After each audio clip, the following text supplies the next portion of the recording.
혹시 사랑하는 가족이 정말 오랫동안 병을 앓고 있는데 딱히 뾰족한 수가 보이지 않아서 막막했던 경험 있으신가요? 아마 많은 분들이 공감하실 텐데요.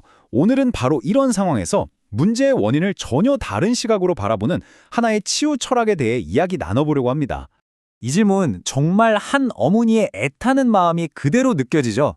자, 우리는 이 질문에서부터 출발해서 눈에 보이는 증상 그 너머에는 과연 무엇이 있는지 한번 따라가 볼 거예요. 아들의 오랜 고통 뒤에 숨겨진 진짜 이야기는 뭘까요? 첫 번째 이야기는 바로 그 아들의 기나긴 고통입니다. 벌써 34살이 된 아들이 어린 시절부터 천식과 아토피로 너무 고생을 한 거예요. 이게 이제는 그냥 몸이 아픈 걸 넘어서 사회생활을 하는 데까지 발목을 잡고 있으니 부모님 속은 정말 새까맣게 타들어가겠죠. 현대의학으로도 뾰족한 답을 못 찾았는데 대체 뭐가 문제일까요? 그런데 여기서 제시하는 해법이 정말 놀랍습니다.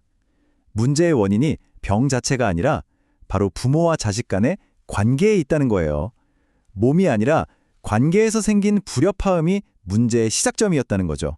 여기 슬라이드가 그 핵심을 아주 정확하게 보여주는데요. 부모의 역할을 딱 두 가지로 나눠요. 왼쪽은 아이가 가는 길을 믿어주고 지원해주는 뒷바라지. 그리고 오른쪽은 부모의 생각, 부모의 주관으로 아이의 길을 통제하려는 모습이죠. 바로 이 통제하려는 마음, 내 뜻대로 하려는 마음이 문제의 진짜 뿌리라고 지적하는 겁니다. 그리고 이 개념을 3대 7의 법칙으로 아주 명쾌하게 설명합니다. 뭐냐면 부모의 역할은 아이 인생에서 30%를 차지하는 뒷바라지라는 거예요. 나머지 70%는요. 그건 아이 스스로가 만들어가야 할 자기 몫이라는 거죠. 근데 부모가 이 70% 영역까지 자꾸 내 뜻대로 하려고 할 때 균형이 와르르 깨지고 문제가 생기기 시작한다는 겁니다. 자, 그러면 이렇게 꼬여버린 관계 어떻게 풀어야 할까요? 여기서 아주 역설적이면서도 중요한 첫 번째 처방이 나옵니다. 그건 바로 거리두기예요. 아니, 관계가 안 좋은데 거리를 두라니 이게 무슨 말일까요? 부닥친다는 표현을 쓰는데요. 이게 그냥 말싸움 정도가 아니에요. 뭐랄까, 두 사람의 에너지 자체가 계속 충돌하면서 서로의 기운을 갉아먹는 상태인 거죠. 이렇게 계속 부닥치고 있으면 그 어떤 좋은 생각이나 지혜도 나올 수가 없다는 겁니다. 그래서 아주 구체적인 방법을 알려줍니다. 일단 이 부닥침을 멈추기 위해서 물리적으로 좀 떨어져 지내는 거예요. 그리고 다시 만날 때는 딱 2시간처럼 아주 짧게 시작하는 거죠. 여기서 핵심은 분위기가 좀 어색해지거나 다시 부닥칠 것 같기 바로 전에 헤어지는 겁니다. 그렇게 좋은 기억을 차곡차곡 쌓다 보면 자연스럽게 함께하는 시간도 늘어난다는 거죠. 정말 실용적인 조언이죠? 자, 관계 문제를 한번 살펴봤으니까요. 이제 시선을 다시 몸으로 한번 옮겨볼까요? 해답은 우리 몸 안에 숨겨진 고유한 코드, 바로 체질을 이해하는 데 있다고 합니다. 다시 아들의 아토피 문제로 돌아와 볼게요. 아토피 같은 질환이 그냥 피부만의 문제가 아니라 내면의 균형이 깨졌을 때 우리 몸이 보내는 일종의 신호일 수 있다는 거예요. 결국 몸과 마음은 하나로 연결되어 있다는 이야기입니다. 그럼 그 내면의 조화는 어떻게 찾을 수 있을까요?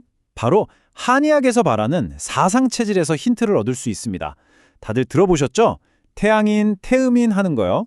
사람을 4가지 유형으로 나누고 각 체질마다 맞는 게 있고 안 맞는 게 정해져 있다는 이론입니다. 말하자면 내 몸의 사용 설명서를 찾는 것과 같아요. 그래서 핵심은 아주 간단해요. 첫째, 내 체질을 정확하게 파악한다. 둘째, 내 체질에 맞는 음식을 먹고 맞지 않는 음식은 피한다. 이렇게 내 안의 트러블을 줄여나가면요. 아토피 같은 신체적인 문제가 해결되는 건 물론이고요. 진짜 놀랍게도 성격까지도 더 좋아질 수 있다고 합니다. 자, 이제 관계와 체질에 대한 이해를 바탕으로 마지막 처방으로 넘어가 보겠습니다. 그건 바로 노력의 진짜 의미를 다시 생각해 보는 거예요. 우리가 흔히 생각하는 노력이랑은 조금 다릅니다.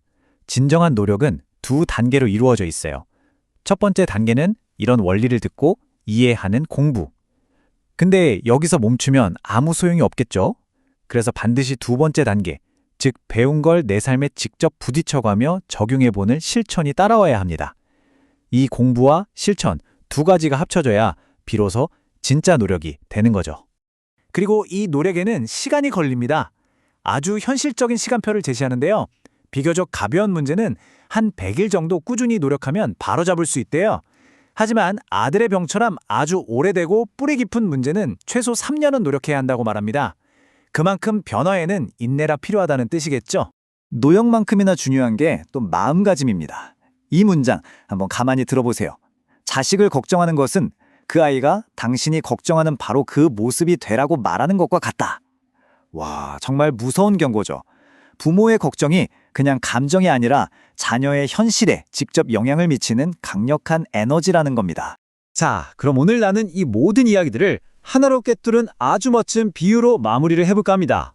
그건 바로 우리 몸과 인생을 정원 가꾸기에 비유하는 건데요.